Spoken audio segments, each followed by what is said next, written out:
ونتوكل عليه ونعوذ بالله من شرور أنفسنا ومن سيئات أعمالنا إنه من يهده الله فلا مضل له ومن يضلل فلا هادي له وأشهد أن لا إله إلا الله وحده لا شريك له وأشهد أن سيدنا وحبيبنا وعظيمنا وقائدنا محمدا رسول الله صلوات ربي وأزكى تسليماته عليه بلغ الرسالة وأدى الأمانة ونصح الأمة وجاهد في الله حق جهاده حتى أتاه اليقين فجزاك الله خير ما جزى به نبيا عن أمته ورسولا عن قومه ترك لنا على المحجة البيضاء ليلها كنهارها لا يزيغ عنها إلا هالك فسلك سعداء من أمته على نهجه القويم وضل عنها المبدلون وبعد ولا ريال انتي من لسعتي برنامج كيني فقه السيرة وعن هرو سوق هذا الني قيردي نحيب تلهيد كتمد نبينا عليه الصلاة والسلام iyo meeshii lagu aasay nabigeena calayhi salaatu wasalaam inay ahayd qolkii Caaisha ay deganaan jirtay ayaa nabigeena calayhi salaatu wasalaam lagu aasay sida hore aan u soo qaadanay waxaana nabigeenu ku geeriyooday calayhi salaatu wasalaam magaalada Madiina waxa marka bartamaha aan uga jirnay nabiga maadaama la aasay sallallahu sallam calayhi ee qabrigiisii laga dhigay meeshii Caaisha ay deganayd ee qolkii Caaisha laga dhigay bal culimada islaamku waxa ay ka yiraahdeen soo ziyaarashada la soo ziyaarto qabriga nabiga calayhi salaatu wasalaam iyo waxa diintu ay ka qabto waxaanu marka hore aanu ka hadli doonaa culimada islaamku sida ay uga hadleen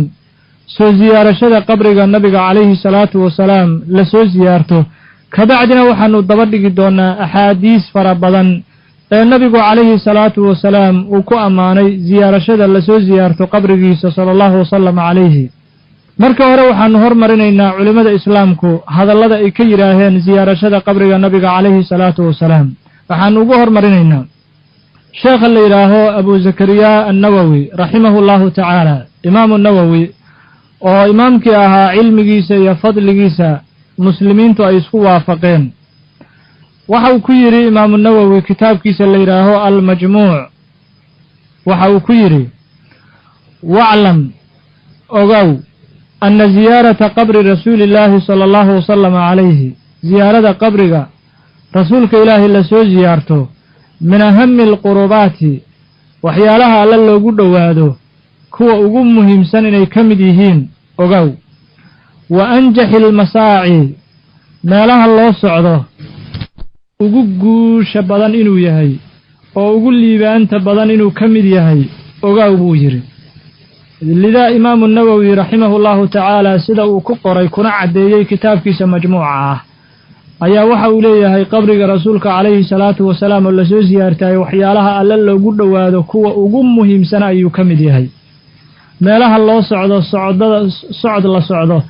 socodada ugu muhiimsan ayuu ka mid yahay wuxuu yiri imaamku isagoo hadalkiisii wata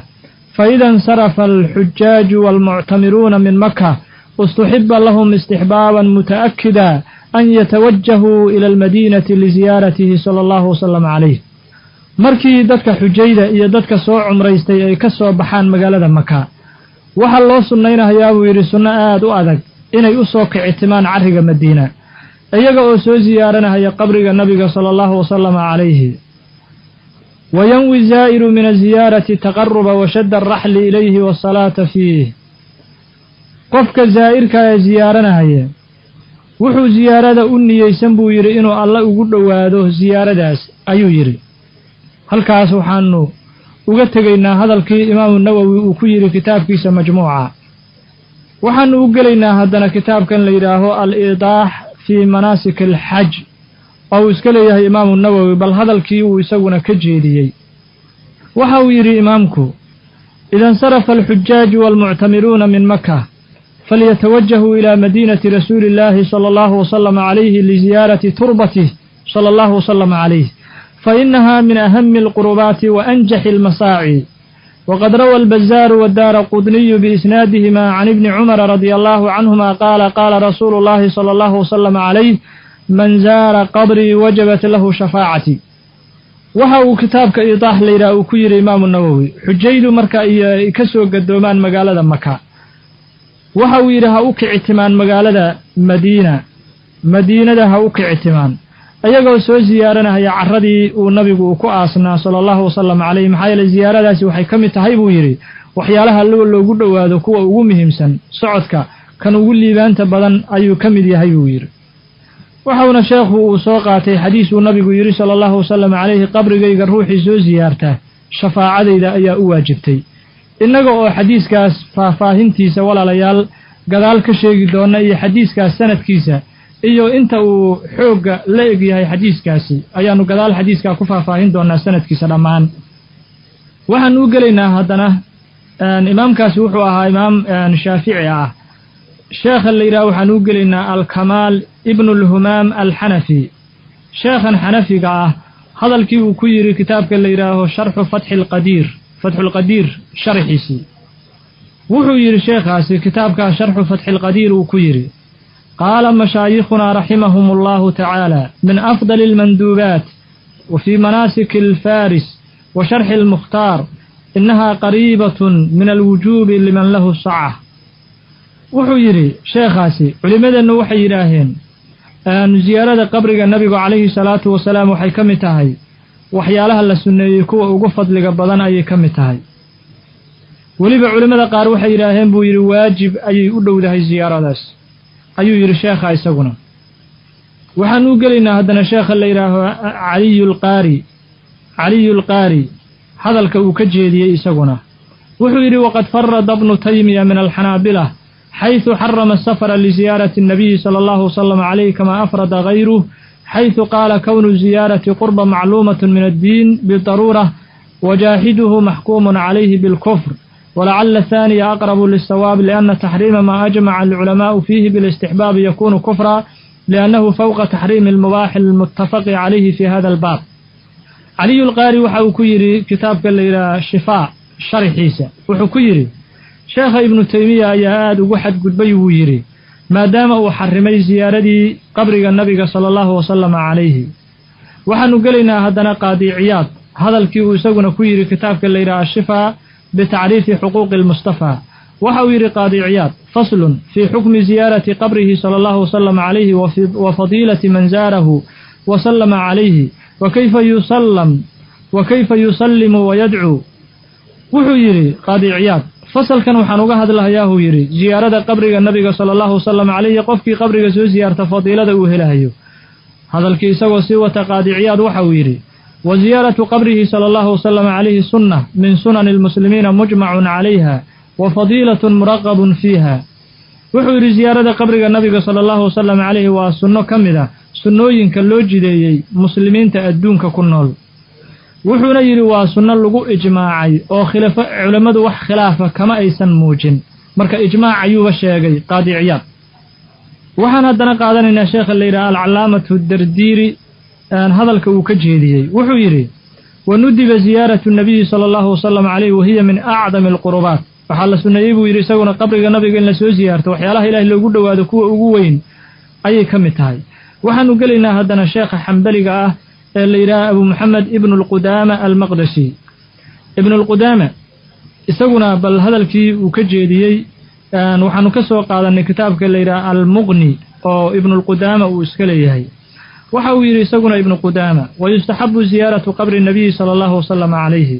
lima rawa daara qudniyu biisnaadihi can ibni cumara qaala qaala rasuulu llahi sala allahu wasalam calayhi man xaja fazaara qabrii bacda wafaatii fakaannamaa zaaranii fii xayaatii waxau yidhi waxaa la sunnay ziyaarada qabriga nabiga sala allahu wasalam calayhi isagoo u deliishaday xadiiska uu nabigu yidhi qofkii soo xajiya oo qabrigayga soo ziyaartaa markii aan geeriyooday kabacdi waxau la mid yahay isagoo noloshayda igu soo ziyaartay ayuu isaguna u soo deliishaday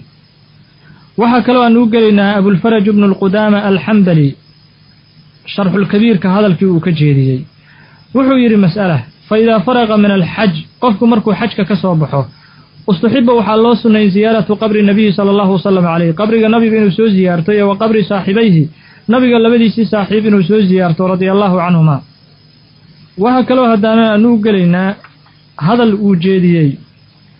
sheekhan la yidhaha abulxasan almirdaawi kitaabkiisa la yidhaha al-insaaf uu ku jeediyey wuxuu yidhi isaguna faidaa faraqa min alxaji istuxiba lahu ziyaaratu qabri nabiyi sala allahu wasalam calayhi hada almadhab wa calayhi alasxaabu qaadiba mutaqadimiihim wa muta'akhiriihim وحي قبر النبي زيارة ديسة إن لسو زيارته أيا الله سنين مذهب كان أيانا علماء ما ركتاهي أن إمام أحمد بالنسبة شيئتي مذهب حنبلية دمان تود أي وذقبان أيو يرسقنا أبو الحسن المرداوي مركع علماء داس أيا واحد أركيسان ولا ليال علماء دي إسلامك هذا اللدو دي إنا يهين هذا الله إسكود دو oo dhammaantood ayagoo madaahib kala duwan ka kala hadlay ama kutub kala duwan ku kala hadlay inay sheegeen in maaragtay dadka muslimiinta loo sunnaynayo ziyaarada ay soo ziyaartaan qabriga nabiga sallallahu alayhi saas awgeed ayaa maaragtay muslimiinta waxa lagu baraarujinayaa in mas'aladan ay tahay ijmaac wax lagu ijmaacay oo hadda culimada maaragtay islaamku khilaaf aysan ka muujin oo culimada dhammaan ay isku waafaqsan yihiin ziyaarada qabriga nabiga calayhi salaatu wasalaam inay tahay wax sunno ah oo nabiga calayhi salaatu wasalaam oo axaadiis fara badan uu ku sheegay maxaa yeelay culimada hadalkoodii waad dhagaysateen oo kutub kala duwan dhammaantood ku kala hadlay marka waxaan u gelaynaa bal haddana axaadiista uu nabigu uga hadlay sallallahu alayhi in maaragtay qabrigiisa la soo ziyaarto iyo axaadiistaasi bal inta ay awoodda ay la eg tahay iyo xoogga ay iska leedahay axaadiistaasi xadiiska ugu horeeya ayaa waxa uu yahay xadiis uu nabigu yiri sallallahu alayhi man zaara qabri wajabat lahu shafaa'ati wuxuu yiri nabigu sallallahu alayhi qofkii qabrigayga soo ziyaarta shafaacadaydii ayaa u waajibtay xadiiskaas waxa soo saaray Daaraqutni waxa uu ku soo saaray sunankiisa waxa kale oo soo saaray Imaam al-Bayhaqi kitaabkiisa la yiraahdo Shu'abul Iimaan waxa kale oo soo saaray Khadiib kitaabkiisa la yiraahdo Talkhiisul Mutashaabih fi ar-Rasm waxa kale oo soo saaray Ibn Adi kitaabkiisa la yiraahdo Al-Kaamil waxa kale oo xadiiska soo saaray Subki kitaabkiisa la yiraahdo Shifaa'u Siqaam ayuu ku soo saaray culimadaas dhammaantood waxay xadiiska ka soo saareen oo sanadkiisa ku jira ninka la yiraahdo Muusa ibn Hilaal al-Abdi Muusa ibn Hilaal al-Abdi isaguna xadiiska wuxuu ka soo xirtay oo uu ka wariyay Ubaydullah ibn Umar iyo Abdullah ibn Umar labadooduna waxay ka sii wariyeen oo Ubaydullah ibn Umar iyo Abdullah ibn Umar labadooduba waxay ka soo wariyeen Naafi'na wuxuu ka wariyay Abdullah ibn Umar marka xadiisku sidaas ayuu wuxuu ku noqon xadiis marfuuca xadiiskaas marka culimo fara badan ee islaamka ayaa waxay qireen inuu yahay xadiis saxiix ah waxa kamid ah culimada saxiix yeeshay sheekhan la yiraahdo Abdul Haq al-Ashbili oo saxiix yeelay waxa kale oo saxiix yeelay sheekha la yiraahdo Subki kitaabkiisa Shifaa'u Siqaam waxa kale oo sheegay xadiiskan inuu yahay xadiis saxiix ah Suyuudi kitaabkiisa la yiraahdo مناهل الصفا في تخريج أحاديث الشفاء مركا حديث كاس وعبد الحق الأشبيلي إيا الصبكي إيا السيوطي علماء داس وإي صحيح يالن أيا وحكو عديهي إن ما ركتاه النبي وكهد لي صلى الله وسلم عليه قبري سلزو زيارته ووي رقف في قبري سو زيارته شفاعة إذا ما لنت قيامها أيا واجبتي وحنا جعلها دمانتين إنا ندونينو shafaacada nabiga sallallahu alayhi marka waxyaalaha shafaacada nabiga lagu helayo ayaa waxay kamid tahay ziyaarada oo la soo ziyaarto qabriga nabiga sallallahu alayhi xadiiskan ayaa dadka qaarkood ay dureen waxayna ku dureen qodobadan soo socda waxay yiraahdeen xadiiskan waxa ku jira nin la yiraahdo Muusa ibn Hilaalna waxay yiraahdeen waa nin majhuul ah waa nin majhuula oo aan la aqoonba oo laga jaahil yahay waxay kale ku dareen qodobka labaad Muusa ibn Hilaal xadiiska wuxuu ka warinaa Abdullah ibn Umar ayuu ka warin inuu ka wariyay Ubaydullah ma ansixin bay yiraahdeen oo Ubaydullah kama uusan warine wuxuu ka wariyay yiraahdeen Abdullah ibn Umar haddii marka uu ka wariyo Abdullah ibn Umar uu ka wariyay hadii la yiraahana de Abdullah ibn Umar al-Umri ninkan la yiraaho waa nin daciif yiraahin nin daciifa way yiraahin marka هذا الله سنو كجوابنا وحانو لنهي هذا كان ليري موسى بن هلال وانين مجهولة موسى بن هلال وانين حسن الحديث حديث كيسوا حديث حسن وانين ماركتاه الثقة الوكو كالسونيهي محايلي ابن عدي مرء كهد لايي موسى بن هلال وحاو يري أرجو أنه لا بأس به وحان رجين بو يري إنه سنباس لهين موسى بن هلال ذهبنا وحاو يري موسى بن هلال صالح الحديث وانين حديث كيسو وناكسين يهي أيو يري مدك له موسى بن هلال إنه سن مجهول أهين وحاد دليل علماء فربضان حفاظ أيا وحكوريين أو كمد يهي إمام أحمد بن حنبل حتى هدي اللي يراه موسى بن هلال وانين ضعيف حديث كو يسوي كلي اسمه صنورين وحو هيستا متابعة أيو هيستاه ضد فربضان أيا كراعي أن هذا كان لليه موسى بن هلال وانين مجهوله أيا وحا لغا سو خرتي إنو يري أبو حاتم الرازي كتاب كيس جرحيغا وكو يري لكن هذا الكاسي هذا الوح كجر مع محايري أن أصغو أبو حاتم الرازي حدي أكتيس ومجهول كيهي أن موسى بن هلال ونين كان حديث كجر إسغو ويري نينا نقان ما هو نين لغا جاهليهي علماء كلا تقان إسغو هدوسا نقون محايري أن وحا كوريي نين كان موسى بن هلال أيما فربضان أيا حرتيسا كمدا وحا حرتيسا كمدا إمام أحمد ابن الجوزنة كتاب كيس اللي مناقب الإمام أحمد وحا أكتريي شيوخ الإمام أحمد إنه كمديهي موسى بن هلال وحا كلو كوري موسى بن هلال إنه سن مجهوله وحا دليله أحمد بن الخليل الشيخ اللي وحا كلو حرتيسا كمدها محمد بن إسماعيل الأحمسي وحا كلو حرتيسا كمدها أبو أمية محمد بن إبراهيم وحا كلو حرتيسا كمدها عبيد بن محمد الوراق وحا كلو حرتيسا كمدها الفضل بن السهل وحا كلو كمدها رقا وحكورية جعفر بن محمد البزوري وحا كلو كمدها رقا وحكورية محمد بن زنجويه العسيري وحا كلو كمدها رقا وحكورية هارون بن سفيان وحا كلو كمدها رقا وحكورية محمد بن جابر المحابري وحا كلو كمدها رقا وحكورية محمد بن عبد الرزاق marka cilmiga mustalaxu oo ahadiista darajaadkooda ka hadla waxa uu qoraya hadii laba qof ninka ay wax ka wariyaan majhuul lama dhihi karo oo majhuulnimadii halkaas ay uga bixi ka waran 15 sheekh oo imaam Ahmed uu kamid yahay hadii ninkan ay wax ka wariyaan see majhuul ku noqon kara